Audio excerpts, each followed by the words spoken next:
It's the greatest plant ever found here. It can heal us. I meet crippled people every day who need marijuana to keep them alive. One of the most recent instances of how callous our society can be and how much someone can benefit by marijuana was this woman named Marilyn Holston in Vancouver, who's being evicted, unfortunately, from her apartment, even though she's been there 8 years. It's because and she has a legal license to possess marijuana, too. And they're trying to evict her because they don't want the smell of marijuana. They don't even know. We've actually given her a vaporizer when we read about her in the newspaper. And there's no more smell left. People are allowed to smoke tobacco in this building. And it's all older people or people with a medical condition. And they're trying to evict her. And there's absolutely nobody complaining in the building about her behavior about the smell of marijuana. It's just the manager of the building. Right now, eviction work is underway. Well, this woman is a diabetic. She has no legs. Her legs are both amputated. She needs marijuana the ghost pains that come from the amputation. She's on a dialysis machine, a big huge metal thing that cleans out your body, your blood, and your liver for 3 hours every day. And she's going blind. So she's going blind and she has no legs. And she's hooked up to a dialysis machine 5 days a week for 3 hours, and they will evict her simply because of the smell of marijuana.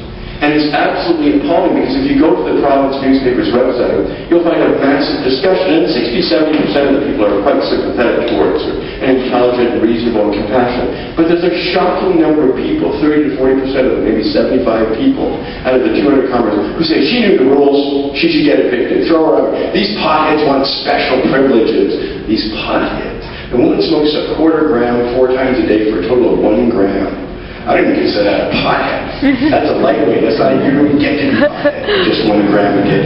Right? 1 gram a day. They're trying to evict her. And I don't imagine she has more than 4 or 5 years to live. If you're hooked up to a dialysis machine 5 days a week and you're going blind and you have no legs, I admire the fact you're fucking still alive 24 hours later. Because I have no idea what that would be like. I can't imagine what it would be like. But I can't even imagine even more trying to tell a woman that she deserves to be evicted because the smell of weed comes out of her apartment like once in a blue moon. And there's so many other heartless, callous things like that. Like, how do we justify in our society people having taken their kids away because they're growing marijuana? You know, this whole country was founded as an agricultural nation. Every single child grew up beside a lot of plants 100 years ago in this country. About 60% of all Canadians grew up on a farm 100 years ago. And almost all the labor put into this country was for food processing and natural resources. Kids were always around plants. It was healthy to be around plants. Kids rose at sunrise and got out and worked on a farm in most Canadian places in this country. And now we're afraid we take people's children away because they grow up beside marijuana. Again, marijuana is the most beautiful plant. It's not toxic, won't kill you. It's incredibly safe. It has an unbelievably safe threshold. And I'll tell you, it's the safest thing on earth because, listen to this, everything that's legal and accepted in normal society will kill you. Alright? Prescription drugs kills a lot of people. 15,000 people in Canada every year. Alcohol kills 2,000 people just on the roads every year. Right? Let alone what it does in domestic violence and all sorts of violence. The number of unwanted pregnancies are always highest around alcohol. Right? We have tobacco. Tobacco kills 4,000 Canadians every year. It actually kills 430,000 Americans every year. So in 2 years, 1 million North Americans died from tobacco alone, and it's legal, and the government makes lots of money from it. Fast cars will kill you. Worldwide speedometer goes up to 260 kilometers an hour, and you can't even legally drive above 110. That seems fantastic, and yet they even advertise cars. They're always wheeling around in the desert, spitting out fumes. Robert Daltrey screaming from Woken Fool again. I know, guys, that's what I want. I want to do wheelies around the desert. But that's only legal. It doesn't matter the advertising. Right beside beer ads. If you watch a hockey game, even though you get the message occasionally don't drink and drive, they always put car ads opposite beer ads. And what are those beer ads doing? By the way, everything will kill you. Peanuts kills at least 20 people a year in North America. Sesame seeds kill over 100. Aspirin kills over 1,200. Even water in Ontario killed 8 people a few years ago. And if the deli meat you buy is the wrong one, it can kill you too, as we saw with the Maple Leaf scandal. Guns will kill you and they're legal to own. Fast cars will kill you and they're illegal to own. In fact, every single way of dying is legal that I can tell. And yet something that won't kill you. There aren't even many substances on this earth that won't kill you. Sugar will kill you. Sugar kills thousands of people every year. It's the reason we all have people getting diabetes because it's fructose sugar. Salt will kick your ass once you're over 52. You meet old people all the time. But that's all that bread that's not for you. Salt is kicking their ass. They'll say, I get high blood pressure if I have too much salt. I'll die of a heart attack if I have high blood pressure. So sugar will kick your ass. Water is going to kill you. Salt will kill you. Right? Fatty foods will certainly kill you. Eat eggs in the morning, high in flesh will kill you. Alcohol will kill you. Prescription drugs will kill you. Tobacco will kill you. I mean, everything is going to kill you. Aspirin or coffee gives over 1,000 people irritable bowel syndrome in this country every year. Crohn's disease is caused by milk enzymes. Right? Everything you're buying and doing today will kill you except pot.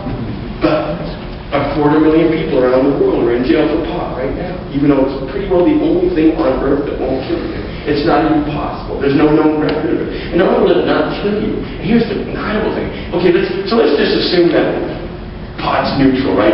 And it would be different if we could say, okay, let's say alcohol didn't kill you. Well, you can't really say alcohol is really useful for something. If tobacco didn't kill you couldn't come up and say, no, tobacco is good for all these things. It'll make my MS better. It'll make my glaucoma recede. It'll be great when I do chemotherapy. Chug a lot of nicotine. No, right? Versus pharmaceuticals usually don't even accomplish what they tell you. Antidepressants, I mean, there's a thing on TV called Abilify. And when you look at what it's for, it's in case your current level of antidepressants aren't working, take another one.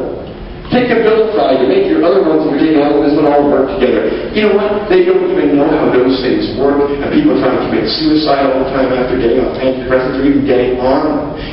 5% of all the 10-year-old boys in Alberta right now are on Ritalin, which is an amphetamine.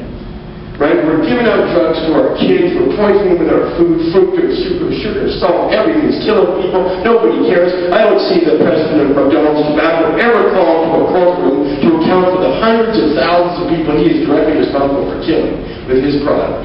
I have never seen the president of Molson's Brewery charged with manslaughter, murder, or any of the things they ought to be charged with. All the people who died on the road from buying their product, which they knowingly promoted, is a health hazard. And there's something very insidious. So my point is that marijuana not only is it not ever going to hurt you or harm you in any long-term way, but it has so many good things going for it. And again, there's nothing else like that. All the other things I've cited to you that kill you don't have an alternate function but kill you. That's salt, sugar. You don't need that salt. That's just going to kill you, so it tastes better when you kill yourself. The sugar you don't need either. You get way too much sugar in your normal diet. Fruit, you never need any extra sugar. It's only put on that table to kill you. It tastes good while you kill yourself. Most things that you kill yourself with do taste good. Right? But it's okay. It's legal. Nobody's going to court. Nobody's being charged. Nobody's even being responsible for it. After all, we have Health Canada. What's Health Canada supposed to do but to protect you from foods that might kill you? Right? That's what they're supposed to do, but everything that's legal that they allow kills you, and the one thing they've been trying to thwart for decades doesn't kill you. So, again, alcohol, tobacco, they didn't have a positive equivalent. If you stopped using them, you couldn't come back there and say, no, we need them because they're good for something. They're not good for anything but to kill you in the short or long term. But cannabis has amazing things. I guess I've seen people on diabetes that benefit from it. I've seen people who have epilepsy where their epilepsy stops. I've seen many people with multiple sclerosis who can walk again and have their eyesight back and can use their limbs, which they couldn't do before. I've seen people in wheelchairs. I've seen people with brain tumors, and they've all been benefiting by the use of cannabis as a therapy. And it goes on and on and on. It will stop you from getting Alzheimer's disease. You'll never get cancer of your lungs as long as you smoke marijuana. All bets are off once you start having nicotine. I'll tell you why. Cannabis smoking is good for your lungs, because what happens when you smoke a cigarette and you fill your lungs up with nicotine? The nicotine has a very specific job. It's a vasoconstrictor. It tightens your arteries so that less blood and oxygen get to your body parts.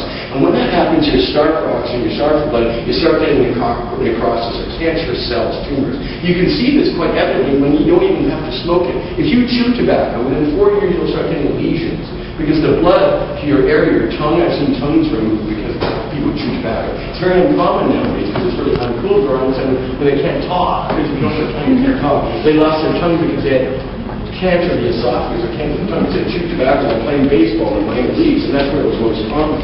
They started seeing that people were getting nasty bulges and lesions and stuff. So that's what was happening. It was cutting off the blood and oxygen supply to the affected tissues, and the cancers were developing as possible. Well, that's what happens when you smoke cigarettes in your lungs. Your lungs pick the nicotine, and your lungs get less and less oxygen in the blood as time goes by until it dies and starves.